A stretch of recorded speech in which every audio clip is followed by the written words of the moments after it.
ಶ್ರೀಪಾದರಾಜನು ಶರಣಂ ಪ್ರಪತ್ತಿ. ಇದು ನೆನ್ನೆ ವಿಡಿಯೋದ ಕಂಟಿನ್ಯೂಷನ್.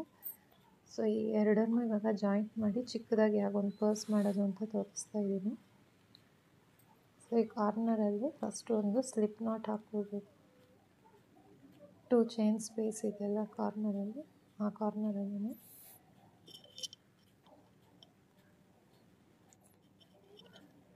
ಈಗ ಪ್ರತಿಯೊಂದು ಗ್ಯಾಪಲ್ಲಿ ಚೈನ್ 2 ಸ್ಪೇಸಲ್ಲಿ ನಾವು ಫಸ್ಟು ಸಿಂಗಲ್ ಕ್ರೋಶೆಟ್ಸ್ನ ಹಾಕ್ಕೊಂಡು ಹೋಗಬೇಕು.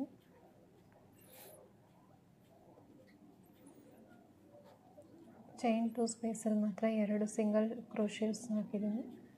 ಈಗ ನೆಕ್ಸ್ಟ್ 3 ಕಂಬ ಇರುತ್ತಲ್ಲ, ಆ ಜಾಗದಲ್ಲಿ ನಾನು ಒಂದೊಂದು ಕಂಬಕ್ಕೆ ಒಂದೊಂದು ಸಿಂಗಲ್ ಕ್ರೋಶೆ ಅಂತ ಹಾಕಿದ್ದೀನಿ.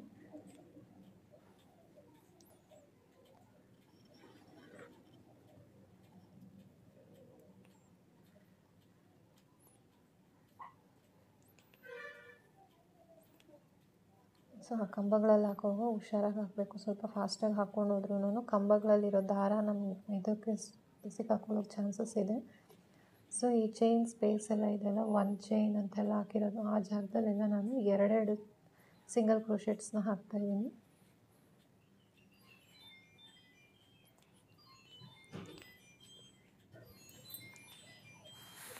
ಈಗ ಕಾಣ್ತಾ ಇದೆಲ್ಲ ಇದೇ ಥರ ಫುಲ್ ಕಂಟಿನ್ಯೂ.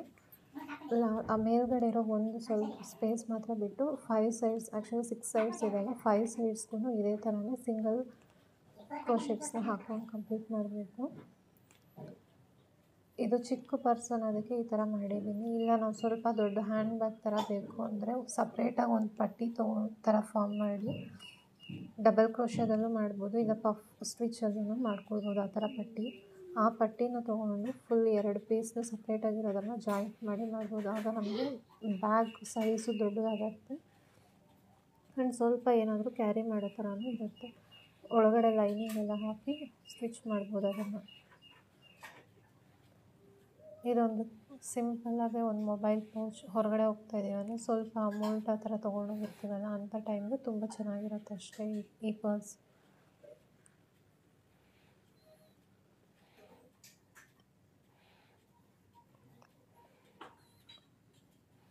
ನಾನು ಇದು ಕಾಂಟ್ರಾಸ್ಟ್ ಕಲರ್ ಯಾಕೆ ತೊಗೊಂಡಿದ್ದೀನಿ ಅಂದರೆ ಆ ಕಲರ್ ನಿಮ್ಗೆ ಅರ್ಥ ಆಗಲಿ ಅಂತಂದ್ಬಿಟ್ಟು. ನಿಮಗೆ ಸೇಮ್ ಕಲರ್ ಬೇಕಾದ್ರೂ ತೊಗೊಳ್ಬೋದು, ಇಲ್ಲ ನೀವು ಇದೇ ಥರ ಒಂದು ಕಾಂಟ್ರಾಸ್ಟ್ ಕಲರಲ್ಲಿ ಔಟ್ಲೈನನ್ನು ಕೊಟ್ಕೊಳ್ಬೋದು, ತುಂಬ ಚೆನ್ನಾಗಿ ಕಾಣುತ್ತೆ.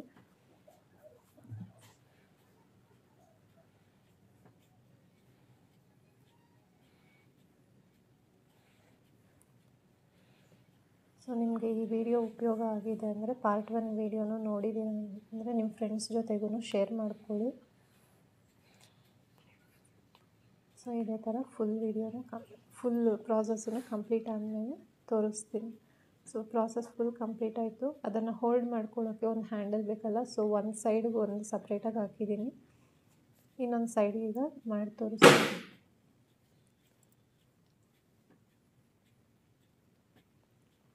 ಸೊ ಈ ಥರ ಒಳಗಡೆಯಿಂದ ದಾರ ತೊಗೊಂಡು ಮಾಡಿಕೊಂಡ್ರೆ ಆ ದಾರ ಇನ್ವಿಸಿಬಲ್ ಆಗೂ ಇರುತ್ತೆ, ಇಲ್ಲಾಂದರೆ ಹೊರಗಡೆ ಆ ಎಕ್ಸ್ಟ್ರಾ ದಾರಗಳೆಲ್ಲ ಕಾಣಿಸ್ತಾ ಇರುತ್ತೆ.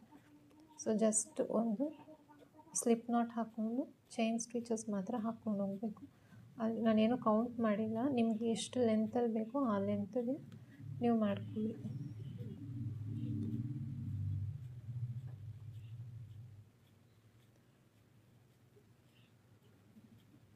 ಸೊ ಫಸ್ಟ್ ಮಾಡಿರೋ ಚೈನ್ ಸ್ಟಿಚ್ ಇದೆಲ್ಲ ಅದೇ ಲೆಂತ್ಗೆ ಮೆಷರ್ ಮಾಡಿಕೊಂಡು ಇನ್ನೊಂದು ಚೈನನ್ನು ಮಾಡ್ಕೊಳ್ತಾ ಇದ್ದೀನಿ.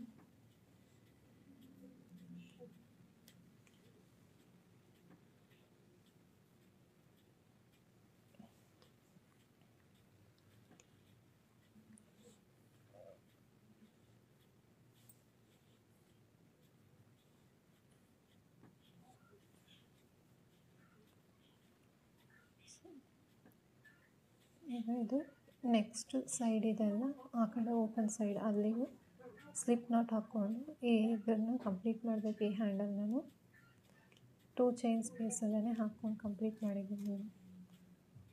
ಮತ್ತು ಒಂದು ಚೈನ್ ಮಾಡಿಕೊಂಡು ಈಗ ಎಕ್ಸ್ಟ್ರಾ ಸ್ವಲ್ಪ ಲೂಪ್ ಥರ ಮಾಡಿ ದಾರನ ಕಟ್ ಮಾಡಿಬಿಡಿ.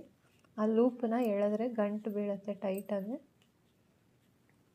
ಸೊ ಸೊ ಈಗ ಇರೋ ಎಕ್ಸ್ಟ್ರಾ ಥ್ರೆಡ್ಸ್ ಎಲ್ಲ ಏನು ಮಾಡೋದು ಅಂದರೆ ಈ ಸ್ಟಾರ್ಟ್ ಮಾಡಿರ್ತೀವಲ್ಲ ಆ ಜಾಗದಲ್ಲಿ ಸ್ವಲ್ಪ ಲೂಸ್ ಇರುತ್ತೆ, ಆ ಥ್ರೆಡ್ ಮತ್ತು ಈ ಥ್ರೆಡನ್ನು ತೊಗೊಂಡು ಈ ಥರ ನಾರ್ಮಲಾಗಿ ಟೈಟಾಗಿ ಗಂಟು ಹಾಕಿದ್ರೆ ಇದು ಬಿಚ್ಚೋಗಲ್ಲ ಅಷ್ಟು ಈಸಿಯಾಗಿ. ಸೊ ಎಕ್ಸ್ಟ್ರಾಸ್ನೆಲ್ಲ ಸಿಸರಲ್ಲಿ ಕಟ್ ಮಾಡಿಬಿಡೋಣ. ಸೊ ಕಟ್ ಮಾಡಬೇಕಾದ್ರೆ ಹುಷಾರಾಗಿ ಕಟ್ ಮಾಡಬೇಕು. ಒಂದು ಕಡೆ ಕಟ್ ಆದರೆ ಫುಲ್ ವರ್ಕೂ ಹಾಳಾಗುತ್ತೆ ಇದರಲ್ಲಿ.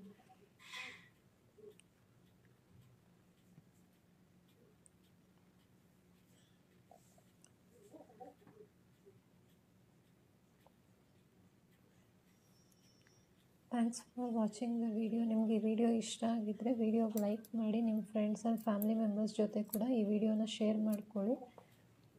ಸೊ ಇದೇ ಥರ ನೆಕ್ಸ್ಟ್ ಇನ್ನೊಂದು ಪ್ರಾಜೆಕ್ಟಲ್ಲಿ ನಿಮಗೆಲ್ಲರಿಗೂ ಮೀಟ್ ಮಾಡ್ತೀನಿ. Thank you.